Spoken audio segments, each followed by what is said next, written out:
अस्सलाम वालेकुम। हमारा इस वीडियो का टॉपिक है हीमोलिटिक एनीमियाज़। अच्छा, हीमोलिटिक एनीमियाज़ के कुछ स्टार्ट करने से पहले इसकी पैथोजेनेसिस मॉर्फोलॉजी, तो कुछ 3 इंपॉर्टेंट पॉइंट्स होते हैं जो कि हीमोलिटिक एनीमिया वाले पेशेंट्स में आपको नज़र आते हैं।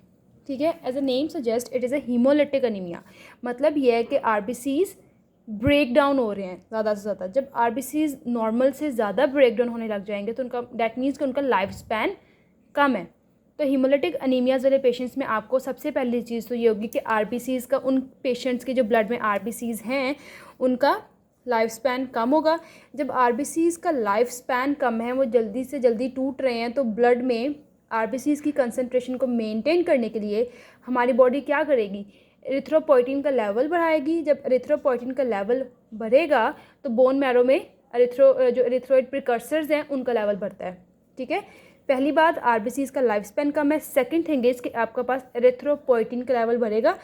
एरिथ्रोपोइटिन कहाँ से सिक्रीट होता है? Kidneys plus liver. ठीक है, अभी एरिथ्रोपोइटिन जाके बोन मैरो पे एक्ट करेगा, उसको स्टिमुलेट करेगा और आरबीसीज़ की प्रोडक्शन करवाएगा, और उस प्रोसेस को कहते हैं एरिथ्रोपोइसिस। थर्ड थिंग इज़, जैसे हीमोलिटिक एनीमिया है, इसका मतलब है कि आरबीसीज़ की ब्रेक डाउन ज़्यादा है। जब आरबीसीज़ की ब्रेक डाउन ज़्यादा होगी तो उतना ही आपके पास हीमोग्लोबिन की डिग्रेडेशन ज़्यादा होगी। जब हीमोग्लोबिन की डिग्रेडेशन ज़्यादा होगी तो उसके डिग्रेडेशन प्रोडक्ट्स जो हैं वो उस पेशेंट के ब्लड में आपको ज़्यादा मिलेंगे। सो द थिंग इज़ कि पहले क्या हो रहा है, आरबीसीज़ का लाइफ स्पैन कम है, उनकी ब्रेक डाउन हो रही है। फिर एरिथ्रोपोइटिन का लेवल, एरिथ्रोपोइसिस ज़्यादा, एंड देन हीमोग्लोबिन के ब्रेक डाउन प्रोडक्ट्स मिलते हैं आपको। ठीक है, अब इसकी पैथोजेनेसिस को आपने 2 हेडिंग्स के अंदर कवर करना है, extravascular haemolysis and we have the intravascular haemolysis. Outside of the blood vessels भी हेमोलिसिस हो रही है and within the blood vessels भी हेमोलिसिस हो रही है। अब outside of the blood vessels haemolysis जो होती है उसकी क्या रीजंस हैं? कोई भी ऐसी थिंग जिसकी वजह से आरबीसीज़ की डिफॉर्मेबिलिटी, कि जैसे अगर किसी, सपोज ये कोई वेजल है, इसमें से आरबीसी ने गुजरना है, अगर इतना बड़ा आरबीसी है तो वो क्या करेगा, उसकी मेम्ब्रेन फ्लेक्सिबल होती है, थोड़ा स्ट्रेच करके छोटी होकर वो उसमें से गुजर जाएगी। लेकिन कोई ऐसा मैकेनिज्म जिसकी वजह से कि आरबीसीज़ की जो मेम्ब्रेन है वो डिफॉर्मेबिलिटी उसकी कम हो रही है, उसकी इलास्टिसिटी कम हो रही है, वहाँ से उससे गुजरा नहीं जाएगा इसके अंदर से। ठीक है, कैपिलरीज में तो वो जा ही नहीं पाएगी क्योंकि वो डिफॉर्मेबिलिटी ख़त्म होगी। ठीक है, अब एक्स्ट्रावास्कुलर हेमोलिसिस इसी वजह से होती है कि कोई ऐसे फैक्टर्स हैं जो कि रेड ब्लड सेल्स की डिफॉर्मेबिलिटी को कम कर देते हैं। तो यहाँ पे हम लिख देते हैं factors that decrease RBCs deformability. अब जब आरबीसीज़ की डिफॉर्मेबिलिटी कम, हमने बोला it is extravascular haemolysis. Extravascular कहाँ पे हो सकती है? मोस्ट कॉमनली स्प्लीन में। तो ऐसे ब्लड जो हैं आपके आरबीसीज़ हैं वो स्प्लीन में जाकर सिक्वेस्टर हो जाएंगे। जब वहाँ पे उनकी कोर्ड्स में सिक्वेस्टर होंगे तो फिर उनकी हेमोलिसिस कौन कर देगा, या वो उनके ब्रेकडाउन कौन करेगा? मैक्रोफेजेस। ठीक है, जो स्प्लीन के मैक्रोफेजेस है वो उनको खा जाएंगे। ये इसकी पैथोजेनेसिस हो गई। अब ऐसे जिनमें एक्स्ट्रावास्कुलर हेमोलिसिस हो रही है, आपको क्या मिलेगा, क्या क्लिनिकल फीचर्स मिलेंगे? पहली बात कि उनमें अनीमिया होगा। सेकंड थिंग इज़ क्योंकि स्प्लीन इन्वॉल्व है तो स्प्लीनोमेगैली होगी। थर्ड थिंग इज़ कि हीमोग्लोबिन टूट रही है तो उसमें जॉन्डिस होगा। 3 चीज़ें हैं, अनीमिया, स्प्लीनोमेगैली एंड जॉन्डिस। ठीक है, ट्रीटमेंट क्या होती है? स्प्लीनेक्टमी, स्प्लीन को रिमूव कर दो, आरबीसी सिक्वेस्टर ही नहीं होंगे। अच्छा, इंट्रावास्कुलर हेमोलिसिस की क्या पैथोजेनेसिस है? इंट्रावास्कुलर हेमोलिसिस होती है कोई 3-4 इसके चीज़ें जिसकी वजह से हो जाएगी। सबसे पहली होती है मैकेनिकल इंजरी, कोई भी ट्रॉमा जिसकी वजह से आरबीसीज़ रप्चर हो जाए, जैसे कि अगर trauma cause by cardiac valves.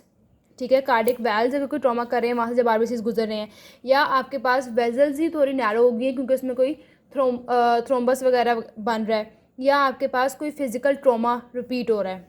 ठीक है, सबसे पहले मैंने बोला मैकेनिकल इंजरी की वजह से इंट्रावास्कुलर हेमोलिसिस हो सकती है, कॉम्प्लीमेंट फिक्सेशन में कोई प्रॉब्लम उसकी वजह से हो सकती है, एंड देन टॉक्सिक इंजरी की वजह से हो सकती है। मैकेनिकल इंजरी में कोई भी ट्रॉमा हो सकता है जो कि कार्डिक वाल्व्स कर सकते हैं, narrowing by thrombi and physical trauma. ठीक है, कॉम्प्लीमेंट फिक्सेशन में ये है कि कॉम्प्लीमेंट सिस्टम एक्टिवेट हो जाएगा जिसकी वजह से कुछ एंटीबॉडीज़ हैं वो आरबीसीज़ के ऊपर जो एंटीजेंस होंगे उसके साथ बाइंड करेंगी, उनको डिस्ट्रॉय कर देंगी। टॉक्सिक इंजरी का मतलब ये है कि कोई भी आपको, जैसे क्लोस्ट्राइडियम बैक्टीरिया है, उसकी वजह से सेप्सिस हो जाएगी। जब एक बंदे को सेप्सिस हुई है फिर क्या होगा, एंजाइम्स रिलीज होंगे और आरबीसी की मेम्ब्रेन डाइजेस्ट हो जाएगी। तो आपके पास इंट्रावास्कुलर वेजल के अंदर हेमोलिसिस के 3 मैकेनिज्म, एक तो मैकेनिकल इंजरी होगी इस पेशेंट को। मैकेनिकल इंजरी क्यों हो रही है? कार्डिक वाल्व्स आपके इन्वॉल्व हो सकते हैं, या कोई रिपीटेटिव फिजिकल ट्रॉमा हो रहा है, ठीक है। एंड थर्ड थिंग बॉस कि अगर आपके पास ये वेजल्स बहुत ज़्यादा नैरो हो जाए तो यहाँ से जब आरबीसी इतना बड़ा गुजरेगा वो तो रप्चर हो ही जाएगा। ठीक है।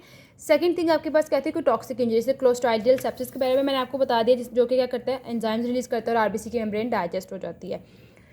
और क्या था, कॉम्प्लीमेंट फिक्सेशन। ठीक है। तो पैथोजेनेसिस में क्या था, एक्स्ट्रावास्कुलर की लैदा है, इंट्रावास्कुलर की लैदा है, उसके क्लिनिकल फीचर्स एनीमिया, जॉन्डिस, स्प्लीनोमेगैली। अब इंट्रावास्कुलर के आपके पास, अच्छा एक और रीज़न थी इंट्रासेलुलर पैरासाइट्स। कुछ पैरासाइट जैसे आपके पास मलेरियम फेल्सीपेरम जो होता है, मतलब फेल्सीपेरम मलेरिया, वो भी आपके पास हिमोलिटिक एनीमिया कर सकता है। अब इसमें भी आपको अनीमिया मिलेगा, इसमें आपको जॉन्डिस मिलेगा, बट इसमें आपको स्प्लीनोमेगैली नहीं मिलेगी क्योंकि आरबीसीज ब्रेन के अंदर या वेजल्स के अंदर रप्चर हो रहे हैं, स्प्लीन का कोई लिंक नहीं है।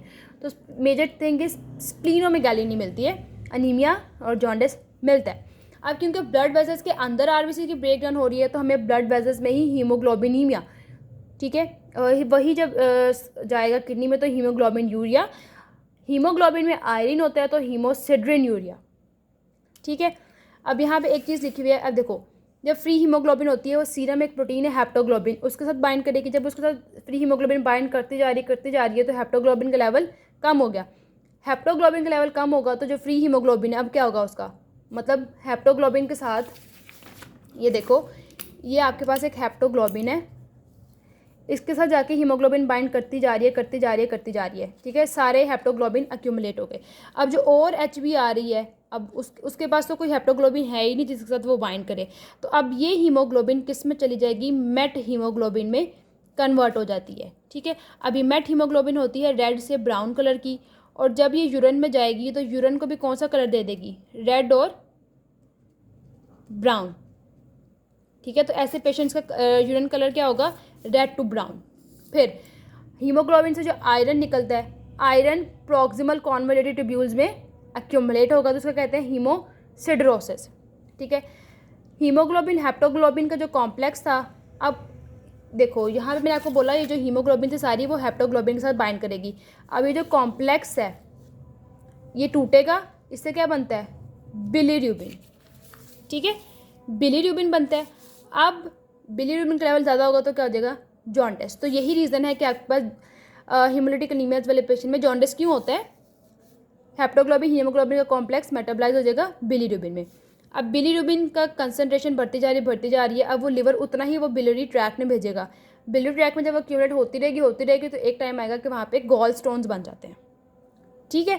तो एक्स्ट्रावास्कुलर हिमोलिसिस में क्या था, अनीमिया, जॉन्डिस, स्प्लीनोमेगैली। यहाँ पे अनीमिया, जॉन्डिस, स्प्लीनोमेगैली नहीं है, हीमोग्लोबिनीमिया, हीमोग्लोबिन यूरिया, हीमोसाइडन यूरिया। हेप्टोग्लोबिन का बताया, ठीक है, जिसकी वजह से मेट हीमोग्लोबिन बनेगा, रेड ब्राउन कलर मिलेगा।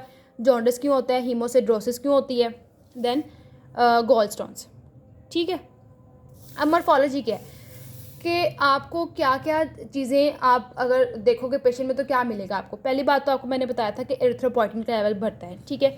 देन आपके पास एरिथ्रोइड प्रिकर्सर्स का मैंने आपको बताया था कि जो नॉर्मोब्लास्ट हैं उनका लेवल बढ़ेगा, ब्लड में रेटिकुलोसाइटोसिस हो जाएगी। ठीक है। फिर आपको मैंने बोला था कि गॉल स्टोन्स बनते हैं तो कोलीलिथियासिस भी बताएंगे। फिर उस पेशेंट में आयरन का लेवल भरा है तो हीमोसिड्रिन भी बताएंगे, लेकिन हीमोसिड्रिन कहाँ कहाँ एक्यूमुलेट कर सकता है, liver, spleen and bone marrow में। ठीक है। और उसके अलावा पहले तो बोन मैरो में सिर्फ हो रही थी ना हेमाटोपोइसिस, अब आपके पास जो हेमाटोपोइसिस है वो लिवर, स्प्लीन और लिम्फ नोड्स में भी हो सकती है। तो हीमोलिटिक एनीमियास में आपने क्या बताना है, सबसे पहले देखना है पेशेंट का एरिथ्रोपोइटिन लेवल इंक्रीज़ होगा।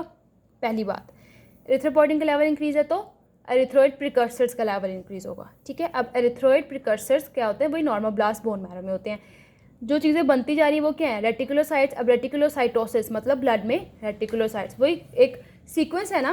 किडनी में क्या बनता है, एरिथ्रोपोइटिन, बोन मैरो में जाएगा तो वहाँ पे नॉर्मोब्लास्ट का लेवल बढ़ा देगा, वही नॉर्मोब्लास्ट जब ब्लड में आएंगे तो रेटिकुलोसाइटोसिस। ठीक है। फिर आपको मैंने कोलीलिथियासिस, गॉल स्टोन्स का भी पहले भी बता दिया, आयरन का बताया कि हीमोसिड्रिन वो कहाँ कहाँ एक्यूमुलेट होगी, liver, spleen and bone marrow. फिर आपको मैंने बताया कि आपके पास ब्लड जो सिंथेसिस है वो एक्स्ट्रा मेडलरी मतलब बोन मैरो के बाहर भी होगी, कहाँ पे, लिवर पे, लिम्फ नोड्स पे एंड स्प्लीन पे। ठीक है। तो that was all about the haemolytic anaemia.